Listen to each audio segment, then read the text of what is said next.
ہرنائی میں کوئلے کی کان میں کام کرنے والے مزدوروں کی گاڑی کے قریب دھماکے میں 10 افراد جاں بحق اور متعدد کان کن زخمی ہو گئے۔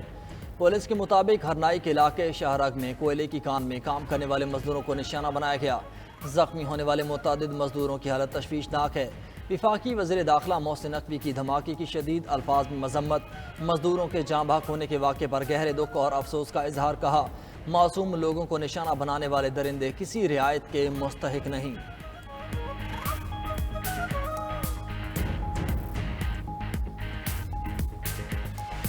I Amer Farooq, do solemnly swear that I will bear true faith and allegiance to Pakistan, that as Judge Supreme Court of Pakistan, supreme court کے نئے 6 مستقل ججز اور ایک عارضی جج نے حلف اٹھا لیا۔ چیف جسٹس پاکستان یحییٰ افریدی نے نئے ججز سے حلف لیا۔ تقریب حلف برداری سپریم کورٹ میں پہلی بار عدالتی احاطے کے لان میں منعقد ہوئی۔ جسٹس عامر فاروق، جسٹس اشتیاق ابراہیم، جسٹس شکیل احمد، جسٹس شفیع صدیقی، جسٹس صلاح الدین پنہور اور جسٹس ہاشم کاکڑ نے عہدے کا حلف اٹھایا۔ جسٹس میاں گل حسن اورنگزیب نے عارضی جج کے عہدے کا حلف اٹھایا۔ تقریب میں سپریم کورٹ اور ہائی کورٹ کے ججز، attorney general, supreme court bar, Pakistan bar کے عہدیداران اور سینئر وکلاء نے بھی شرکت کی۔ گزشتہ روز حلف برداری کی تقریب ملتوی کر دی گئی۔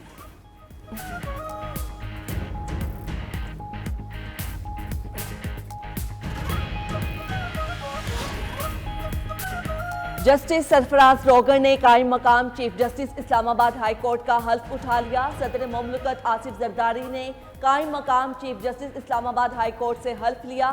ایوان صدر میں چیف جسٹس اسلام آباد ہائی کورٹ کی تقریب حلف برداری منعقد ہوئی۔ سندھ ہائی کورٹ کے قائم مقام چیف جسٹس جنید غفار نے بھی عہدے کا حلف اٹھا لیا۔ گورنر سندھ کامران ٹیسوری نے قائم مقام چیف جسٹس سے حلف لیا۔ گورنر ہاؤس میں ہونے والی تقریب حلف برداری میں سندھ ہائی کورٹ کے ججز، بار عہدیداروں اور وکلاء برادری نے شرکت کی۔ دوسری جانب جسٹس سید عتیق شاہ نے قائم مقام chief justice Peshawar high court کا حلف اٹھا لیا۔ گورنر خیبر پختونخوا فیصل کریم کنڈی نے قائم مقام چیف جسٹس سے حلف لیا۔ تقریب حلف برداری میں وزیر اعلیٰ خیبر پختونخوا علی امین گنڈا پور سمیت ہائی کورٹ کے ججز اور سینئر وکلاء نے شرکت کی۔ سپریم کورٹ میں حلف برداری تقریب کے بعد جسٹس منصور علی شاہ کی صحافیوں سے غیر رسمی گفتگو۔ صحافی نے سوال کیا کہ سنا ہے آپ کے خلاف ریفرنس آ رہا ہے۔ جسٹس منصور علی شاہ نے جواب دیا کہ ریفرنس جب آئے گا تب دیکھی جائے گی، کچھ غلط کیا ہی نہیں تو ڈر کس بات کا، کسی سے کوئی ذاتی اناد یا اختلاف نہیں، کمرے میں موجود ہاتھی کسی کو نظر نہ آئے تو کیا کہہ سکتے ہیں، باقی تمام ججز کے ساتھ ملاقات ہوتی ہے، اکٹھے چائے بھی پیتے ہیں۔ صحافی نے سوال کیا، کہا جاتا ہے کہ آپ لوگ کام نہیں کرتے۔ جسٹس منصور علی شاہ نے جواب دیا کہ مقدمات نمٹانے کی شرح دیکھ لیں، کس کے کتنے فیصلے ہیں کتابوں میں شائع ہوئے سب سامنے آ جائے۔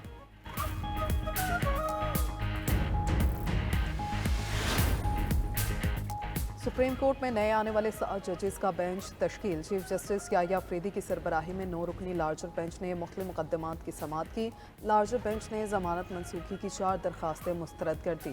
ججز میں جسٹس مسرت حلالی، جسٹس عامر فاروق، جسٹس اشتیاق ابراہیم، جسٹس شکیل احمد شامل، جسٹس شفیع صدیقی، جسٹس صلاح الدین پنہور، جسٹس ہاشم کاکڑ، قائم مقام جسٹس میاں گل حسن اورنگزیب بھی شامل تھے۔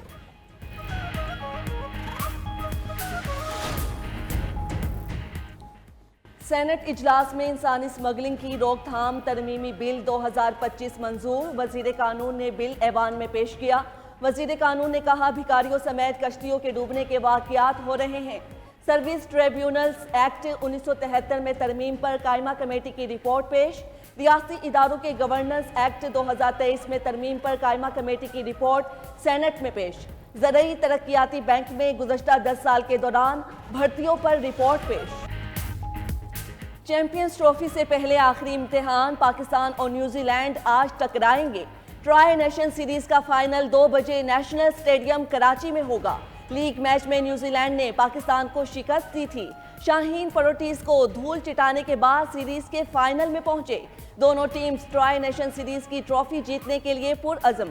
آئی سی سی ضابطۂ اخلاق کی خلاف ورزی پر 3 پاکستانی کھلاڑیوں پر جرمانہ عائد۔ شاہین آفریدی پر میچ فیس کا 25% جرمانہ کیا گیا۔